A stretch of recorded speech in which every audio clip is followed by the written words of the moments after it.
Assalamualaikum warahmatullahi wabarakatuh. Saya Cynthia Ramadhani dengan NIM 2010161200013, jurusan Pendidikan Bahasa dan Sastra Indonesia, semester 3. Pada video kali ini saya akan menjelaskan mengenai pembelajaran morfologi yang meliputi 1. Konsep morfologi dan ruang lingkupnya, 2. Identifikasi morfem dan aplikasinya, 3. Wujud morfem dan pembentukannya, 4. Morfofonemik. Di mana tugas video pembelajaran morfologi ini untuk memenuhi tugas ujian tengah semester mata kuliah morfologi dosen pengampu Ibu Nur Cahaya MPD. Baik, yang pertama kita akan membahas mengenai konsep morfologi dan ruang lingkupnya. Adapun bagian-bagian yang akan saya sampaikan yaitu pertama mengenai pengertian morfologi. Secara etimologi, morfologi berasal dari kata morfologi yang terbentuk dari bahasa Yunani yaitu morphe yang artinya bentuk dan logos yang artinya ilmu. Jadi, morfologi adalah ilmu yang mempelajari tentang bentuk. Di dalam kajian linguistik, morfologi berarti cabang ilmu bahasa yang seluk-beluk pembentukan kata dan perubahan serta dampak dari perubahan itu, makna dan kelas kata. Kemudian yang kedua, mengenai pengertian proses morfologi. Proses morfologi ialah proses pembentukan kata-kata dari satuan lain yang merupakan bentuk dasarnya. Dalam bahasa Indonesia terdapat 3 proses morfologi, yaitu yang pertama afiksasi, yaitu proses pembumbuhan afiks. Yang kedua reduplikasi, yaitu proses pengulangan. Yang ketiga pemajemukan, yaitu proses pemajemukan. Di samping 3 proses morfologi ini, dalam bahasa Indonesia sebenarnya masih ada satu proses lagi yang disebut dengan jero. Selanjutnya, yang ketiga mengenai posisi morfologi dalam linguistik.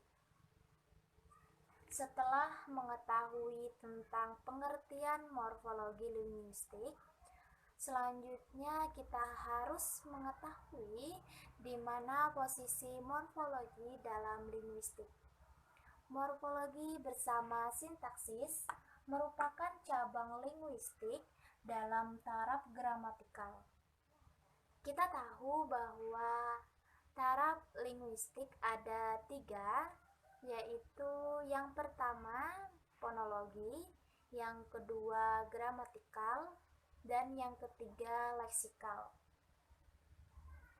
Batas antara keduanya, morfologi dan sintaksis, memang tidak begitu jelas karena kata yang notabene adalah satuan terbesar dalam morfologi juga merupakan satuan terkecil dalam sintaksis.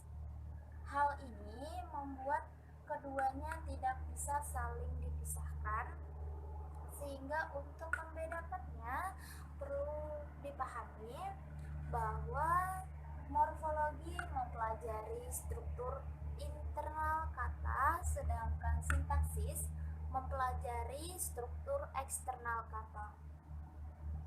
Selain dengan sintaksis, morfologi juga dapat dikaitkan dengan fonologi. Terdapat istilah morfofonemik yang melibatkan keduanya. Contohnya, hari plus an. Jika dibaca akan terdengar bunyi huruf Y harian. Kemudian Kemudian yang terakhir mengenai ruang lingkup morfologi. Pada dasarnya di dalam morfologi ada 3 ruang lingkup yang harus dipahami di dalam ilmu linguistik, yaitu morfem, morf, dan alomorf, yang akan saya jelaskan sebagai berikut. Yang pertama, morfem. Morfem merupakan satuan gramatikal terkecil yang mempunyai makna. Yang kedua, morf adalah anggota morfem yang belum ditentukan distribusinya. Misalnya, i pada kata kenai adalah morfem, kemudian men adalah wujud konkret dari men yang bersifat abstrak. Yang ketiga, alomorf. Alomorf adalah anggota morfem yang telah ditentukan posisinya. Misalnya, ber, be, dan bel adalah alomorf dari ber, seperti pada kata bernyanyi, bekerja, dan belajar. Men mempunyai alomorf meng, meng, me, mem, men, dan meng. Seperti pada kata-kata mengajar, menulis, melukis, membawa, menyapa, dan mengecat. Identifikasi morfem dan pengaplikasiannya. 1.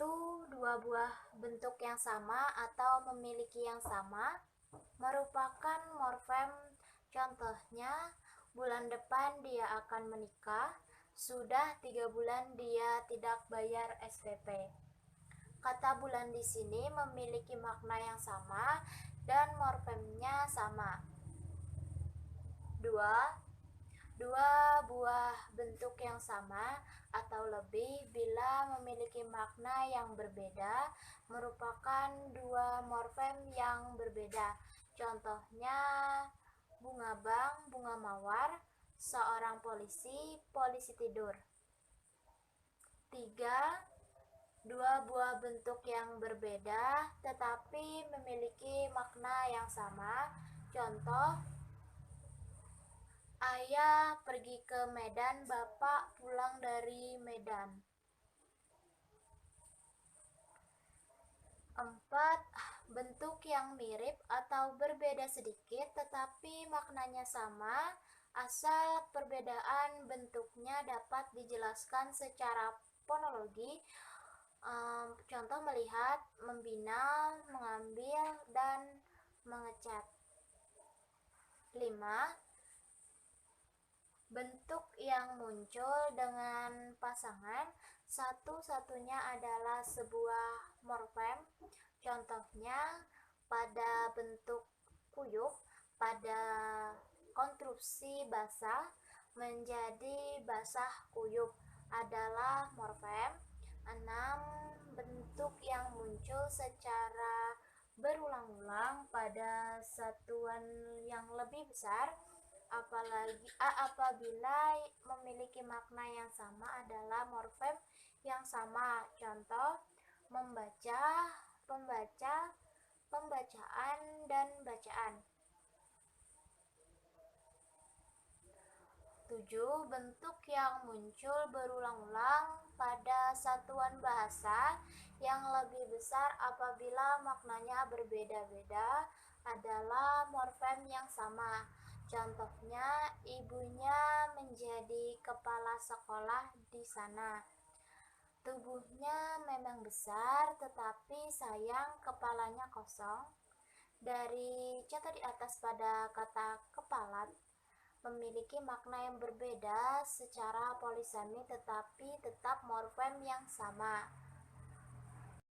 Pembahasan selanjutnya mengenai wujud morfem dan pembentukannya.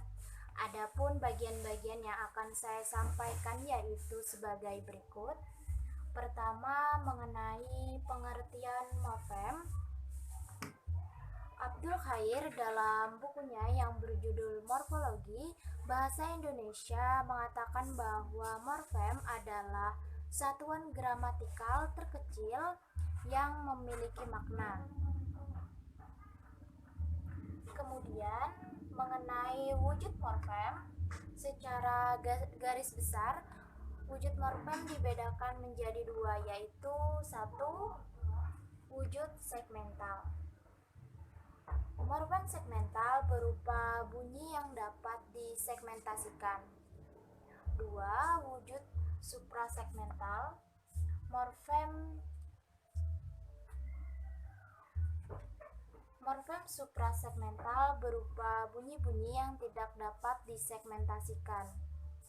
Morfem segmental dibagi menjadi dua, yaitu satu, morfem berupa afiks adalah morfem yang kehadirannya di dalam suatu kata tidak sebagai imbuhan, yang pada umumnya kehadirannya dalam suatu kata bersifat manasuka. Dua, morfem yang berupa bentuk dasar adalah morfem yang harus selalu ada dalam suatu kata. Morfem yang bersifat inti atau pokok yang kehadirannya dalam suatu kata bersifat wajib.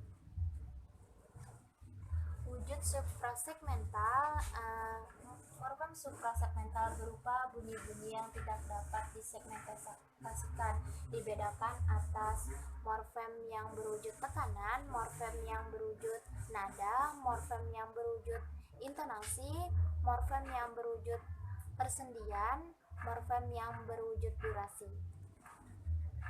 Di dalam wujud morfem terdapat morfem bebas dan morfem terikat. Morfem bebas yaitu morfem yang dapat berdiri sendiri, contohnya sepeda. Morfem terikat yaitu morfem yang tidak dapat berdiri sendiri atau harus ada imbuhannya, contohnya persatuan, di mana kata satu lalu ditambah imbuhan per an. Kemudian monomorfemis yaitu satu morfem, contohnya cahaya. Kemudian polimorfemis yaitu lebih dari satu morfem, contohnya bercahaya. Di sini ada kata ber dan selanjutnya leksikal, morfem yang memiliki arti dalam kamus, contohnya cahaya yang memiliki arti dalam kamus sinar atau terang. Kemudian tidak bermakna leksikal, yaitu morfem yang tidak memiliki arti di dalam kamus, contoh ber, ter, di. Tidak memiliki arti, dia hanya akan memiliki arti jika sudah bersanding dengan yang berleksikal atau dalam bentuk afiksasi. Kemudian morfem dasar dan asal. Morfem dasar terdiri dari satu tahapan atau turunannya satu kali. Kalau morfem asal yaitu kata paling bawah atau akhir. Contoh kedinginan terdiri dari kata kean dan dingin. Dari kata ini yang merupakan morfem dasar yaitu dingin, karena turun hanya satu kali. Lalu pada kata berpelukan terdiri dari berpelukan, lalu turun lagi pelukan. Yang menjadi morfem asal adalah pada kata peluk, karena morfem paling bawah atau akhir. Kemudian morfem utuh dan terbagi. Morfem yaitu yang dapat berdiri sendiri, sedangkan morfem terbagi hasil dari pembagian. Contoh kedinginan, Kean dan dingin. Kean merupakan hasil dari pembagian dari, sedangkan dingin merupakan morfem utuh. Kemudian morfem zero, morfem kosong. Contoh, adik senang minum susu setiap hari. Pada kata minum bisa ditambahkan imbuhan mem, tetapi kata minum saja sudah bisa digunakan tanpa adanya imbuhan mem, karena kata minum bisa diterima. Selanjutnya, pembentukan morfologi. Pertama, afiksasi. Proses pembentukan kata melalui afiks pada suatu morfem. Contohnya gigit plus meng, jadi menggigit. 2. Reduplikasi. Kata ulang atau reduplikasi adalah salah satu proses pembentukan kata. Proses yang terjadi adalah pengulangan bentuk dasarnya. Jadi reduplikasi adalah proses pembentukan kata melalui pengulangan bentuk dasarnya. Contohnya paru-paru, lobi-lobi, dan kupu-kupu. 3. Komposisi. Komposisi atau pemajemukan adalah proses morfologi atau proses pembentukan kata melalui penggabungan dua morfem dasar, baik yang berbes maupun yang terikat, sehingga bentuk sebuah konstruksi yang memiliki identitas leksikal yang berbeda atau yang baru.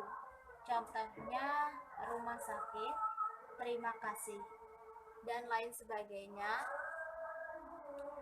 4. Konvensi. Konvensi sering juga disebut derivasi zero, transmutasi, dan transposisi merupakan proses pembentukan kata dari sebuah kata menjadi kata lain tanpa perubahan unsur segmental. 5. Pembendekan. Proses pemanggalan atau pemotongan bagian leksem atau gabungan leksem sehingga menjadi sebuah sikatan, tetapi maknanya tetap sama dengan makna bentuk utuhnya. Contohnya lab atau labo dari bentuk utuh, laboratorium. 6. Produktivitas proses morfemis. Dapat tidaknya proses pembentukan kata itu, terutama afiksasi, reduplikasi, dan komposisi, digunakan berulang-ulang yang secara relatif tak terbatas, artinya ada kemungkinan. Selanjutnya, mengenai morfoponemik. Pengertian dari morfoponemik adalah, menurut Abdul Khair, morfoponemik disebut juga morfonologi atau morfofonologi adalah kajian mengenai terjadinya perubahan bunyi atau perubahan fonem sebagai akibat dari adanya proses morfologi, baik proses afiksasi, reduplikasi, maupun proses komposisi. Kemudian jenis perubahan. Dalam bahasa Indonesia ada beberapa jenis perubahan fonem berkenaan dengan proses morfologi, yaitu 1. Peluluhan fonem. Contoh pengaruh menjadi memengaruhi. Kata dasar pengaruh apabila mengalami peluruhan fonem maka akan menjadi memengaruhi karena ada fonem P merupakan KTVS pasti luluh, maka dari kata dasar pengaruh peluluhan dilihat dari morfem dasarnya. Contoh, kata menyontek, kata ini mengalami proses pelepasan atau peluluhan fonem. Mencontek berasal dari kata sontek yang saat ditambah awalan huruf S pada kata sontek luluh menjadi nye. 2. Pemunculan fonem. Contoh, membaca. Pada kata membaca terdapat pemunculan fonem yang pada awalnya tidak ada, di mana prefiks me ditambah baca, yaitu menjadi membaca. 3. Pemekalan fonem. Contoh, mengoles. Pada kata mengoles terdapat pengekalan fonem di mana prefiks me ditambah oles menjadi mengoles. 4. Penghilangan fonem. Contoh, sejarawan berasal dari kata sejarah yang pada perubahan kali ini ditambah dengan akhiran wan sehingga menjadi kata sejarah menjadi sejarawan, dan terjadi proses penghilangan huruf H sebelum akhiran. Sejarah plus wan menjadi sejarawan. 5. Pergeseran fonem. Contoh, makanan. Makanan berasal dari kata makan yang ditambah akhiran an. Dalam proses ini terjadi pergeseran fonem saat kata makanan diucapkan. Makan plus an, makanan.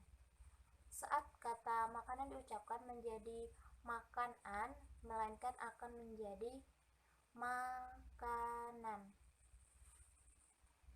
Selanjutnya, bentuk bernasal dan tak bernasal.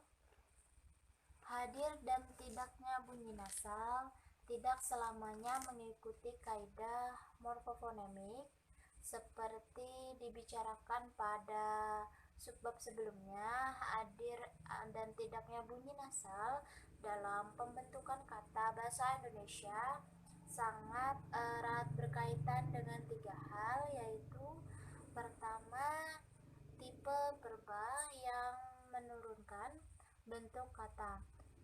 2. Upaya pembentukan kata sebagai istilah.